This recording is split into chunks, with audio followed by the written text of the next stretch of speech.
What is good, everyone? Long time no see. In the time that I haven't been around, I have been watching the Reds conquer all of Europe! That's right, Liverpool took home the 2018-19, yeah, the 2018-19 Champions League trophy, putting aside everybody else, all the naysayers, all the smack talkers saying, oh, well, they couldn't do it in England. They just did it across the entire continent. So I wanted to bring you my thoughts and feelings, experiences on the road to Madrid as they go from the group stage to the round of 16, the quarters, the semis, unbelievable, and then finally the final. Let's go! We've been to PSG and Napoli, Belgrade, Germany, and then we went the Allianz and Liverpool scored three. Porto, Barcelona, who the freak you trying to kid? 'Cause we're the mighty Liverpool, we're going to Madrid. Alright, to kick things off in the group stages was none other than PSG. Yes, PSG, the oil-rich, trying to be a super team with the likes of Neymar, Thiago Silva, Edison Cavani, Mbappe. Ridiculous. Expectations were super high. People were a little bit peeved off that Neymar was saying, oh yeah, Liverpool aren't a big club. Well, they came to our ground, sans Bobby Firmino after getting poked in the eye the game before against Tottenham. The Sturridge starts, and he pays back the manager by scoring the opening goal. Liverpool were in complete control. It was actually really, really fun to watch after my heart expectations were beaten through the roof because, hey, this is a super powerful team. But who knew that Liverpool were going to crush all before them? So it actually kind of went back and forth. Liverpool, I believe, were 2-0 up on the Sturridge header and James Milner penalty. But PSG came storming back through Mbappe, who had a pretty cocksure celebration in front of the cop. Hey, we all know what happens next. Liverpool bring Firmino on with one eye, jinks one way, crosses it sharp into the left, scores the winning goal, 3-2. Anfield is ecstatic. Liverpool take the first 3 points of the campaign. Then, some troubles during the away games. We actually lose all 3 of them. Napoli, Belgrade, after wrecking them at Anfield, and then, of course, PSG. Liverpool were just not on their game, leaving us to have to win in the final game, Napoli at home. Thanks to a Sadio Mane goal and multiple missed chances, Liverpool held a slight 1-0 lead, and at the very end of the game, a chance drops, and Alisson Becker, the, at the time, world record goalkeeper, makes an incredible save to keep Liverpool in the game, to win the game, and we are on our way through the group stages. Right, into the round of 16, it was Bayern Munich versus Liverpool. 2 of the great football clubs of history, one on kind of a waning decline and one in the ascendancy. I think you know who is who. But it had more special meaning for Klopp, who, during his time at Dortmund in Germany, he couldn't quite relinquish Bayern's power over the Bundesliga. He did beat them in back-to-back league wins, but he couldn't manage it consistently, and he lost out against them in the final, the All-German Champions League final, a few years ago. So for Klopp to come back after a dour 0-0 at Anfield, where the commentators were actually saying, oh, this is a much better position for Bayern Munich.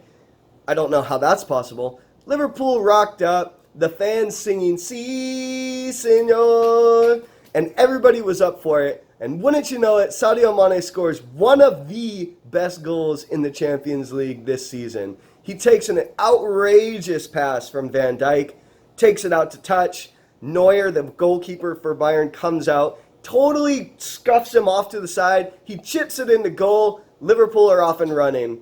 They actually didn't do anything that game, Bayern, because Liverpool even scored an own goal through Joel Matip. So Liverpool were in complete domination. Mo Salah, who was kind of having a tough time, he kicked in with a beautiful assist on the outside of his left boot for Mane to score. And then, once again, Van Dijk comes through. So Liverpool walk away 3-1 winners.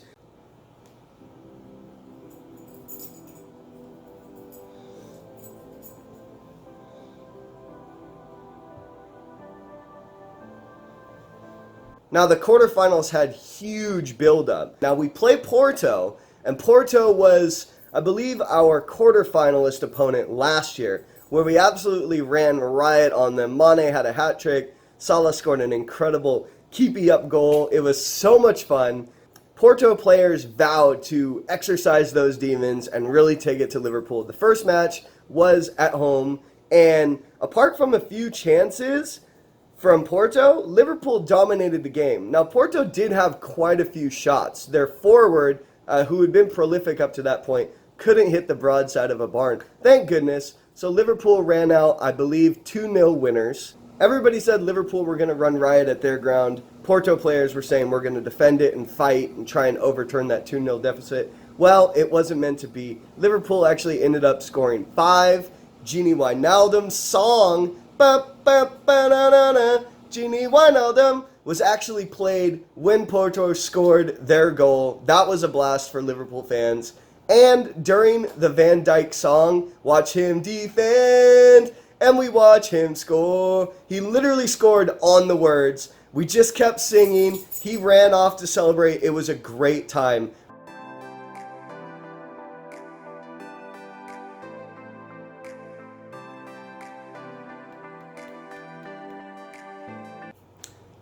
Barcelona v Liverpool. Liverpool v Barcelona. Now, Liverpool traveled to Barcelona, and they were actually in really, really good spirits. We were riding the crest of a wave. We were doing really, really good in the league. Up until this point, we were still in with a shout of winning the damn thing. Everybody was nervous and messy, but not really much else. Yeah, they had the former Liverpool players in Suarez and Coutinho, whose laughable career has kind of taken the worst possible turn. But everybody was confident, and when it kicked off, tensions were high, but Liverpool were actually making a really good account for themselves. We were absolutely in the game, but then a slide rule pass with a little flick on by Suarez scores the first. Then, in the second half, while Liverpool kind of drew back control, Suarez takes one off the bar. It lands comfortably to Messi, who kicks it in softly. Oh my gosh, it's 2-0 already. And Liverpool don't look like they're going to snatch that special away goal. Finally, Fabinho fouls Messi about 30 yards from goal, and the dude cracks off one of the all-time great free kicks. Now, everybody is creaming themselves about this. Oh, it's the greatest player in the world. Oh my gosh, it's Messi. The Liverpoolers done. There's no chance. Well, just to let you know, it did flick off of Gomez, so it got a little bit of luck there, but people don't want to talk about that fact. And then finally, Liverpool have a couple of chances through Milner, and Mo hits the bar. Oh my gosh, it's not looking good. And at the end, luckily Alisson stays back in goal. Barcelona have a break, and Ousmane Dembele scuffs it, leaving the score at a mountain to climb, 3-0. But I'll tell you, if it was 4-0, all hopes would have been dashed. As it was a very, very, very poor night for Liverpool and their supporters. For as well as they played, they were 3-0 down against the mighty Barcelona in the Champions League semis. Just had to take that one in, you know. It was a very, very powerful time. So then I'm going to diverge a little bit into the league campaign. Liverpool on that weekend played Newcastle. Divock Origi, the absolute legend in the making, who's already scored against the Ev, scores a game winner against Newcastle after Mo Salah goes off with a concussion. Bobby Firmino was already injured with a hamstring, so we're down to the bare minimum. Liverpool have the mighty win. They're still keeping the pressure on City in the league, but they go into the home leg against Barcelona, 3-0 down. No Bobby, no Mo. Mane's good. Origi starts. Oh my gosh. So the match kicks off. Liverpool needing 4 clear goals to go through. And if Barca score 1, Liverpool have to score 5 without reply. Deep breaths, everybody. It kicks off, and Liverpool are at it from the off. The crowd is going wild. Anfield is rocking. There's a pass out to the right. Henderson controls it, takes it in, hits it. The goalkeeper saves it, but Origi's there to hit the rebound and score. 7 minutes in, and the belief rises. Everything kicks in. Everybody's G'd up. The crowd goes wild. Messi tries to throw Robbo off a little bit. Robbo's not having any of it. Shoves it in his face. Henderson comes over to defend him.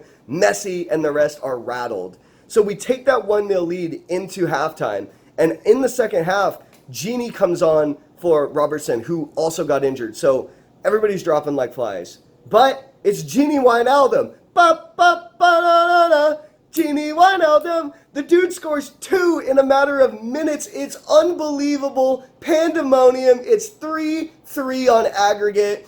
And then the moment that will live on, the moment that has already been memed and is already just the moment that will already go down in Liverpool legend. Liverpool have a corner. Trent lines up to take it. Shaqiri waves him over. But Trent sees Origi open in the box. All the Barcelonas are switched off. So Trent whips that bad boy in. Origi hits it. Score. Goal. 4-0. 4-3 on aggregate. Liverpool go through to the Champions League final!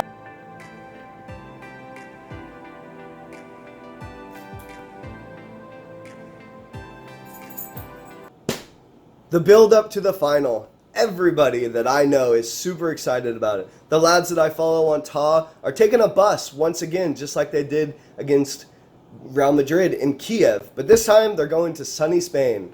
Liverpool show up, training extensively in Marbella. They actually trained against Benfica B to get a little insight and ask them to play just like Tottenham to get that extra amount of practice.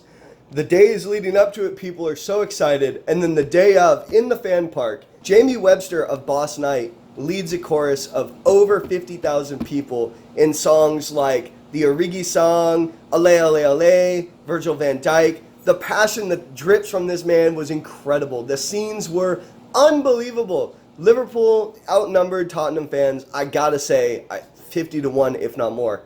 Liverpool are ready for this. Liverpool were determined to bring home that trophy. So the match starts, and I got to give a shout out to my homie Zach. He's actually my neighbor. He's probably hearing me record this. He's a fantastic sport and a great supporter of Tottenham. So I had him arm in arm. We were going to watch that bad boy. So the match kicks off, and literally 20 seconds into it, Sadio Mane whips the ball off Sissoko's arm, gets the penalty. Mo, who's not the best penalty taker, slots it right down the middle, right through Lloris's arms. 1-0 Liverpool. Then they heap on the pressure. A couple of shots from Trent, from Milner, from Robbo, who's healthy. It almost kind of was a non-entity, to be honest, because Spurs didn't do a whole lot. They had more possession, but they couldn't string passes together in the final third. They did, however, start making some attempts in the later stages, only to be thwarted by Alisson Becker. Liverpool's number one. Oh my gosh, the man, the myth, the legend. Then up steps Divock Origi, the man who has written himself into Liverpool folklore.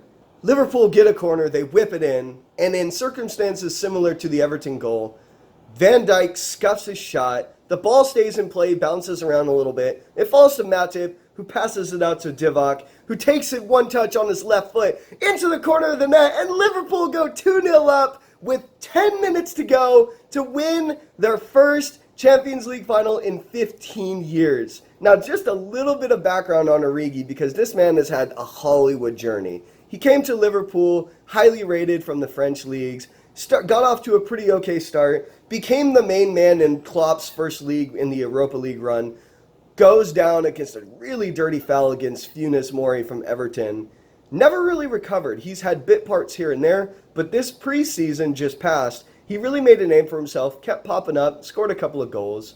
Liverpool were challenging all this season, so we always had to play our best players. But Origi came on as substitutes, and he really started to make his name for himself, obviously, against the Everton, when he scored that 96-minute winner. Then he scored the final against Newcastle to keep Liverpool's hopes of the league intact. Then the man begins and ends the game against Barca with goals. Oh my gosh. So it had to be him. It absolutely had to be him that sealed the win for Liverpool in Madrid. Liverpool go on to win 2-0, crowned European champions. We are the European champions 6 times, baby. And by the way, Henderson looked glorious, finally raising that trophy above his head with the players dancing around him, the fireworks going off. I've been a Jordan Henderson fan, you haters. I don't know what to do. People are debating whether it's 3-3 or this and that. I'm just going to go with this because 6 times, baby, that was Liverpool's Champions League season. I thank you for watching. If you like this content, let me know. Like and subscribe and start a dialogue with me. Let's talk about it. What do you think Liverpool should strengthen here in the summer? What do you think the results of next year will be? I know we're already starting to predict it. It's wild. But thank you. I love you all. And up the Reds!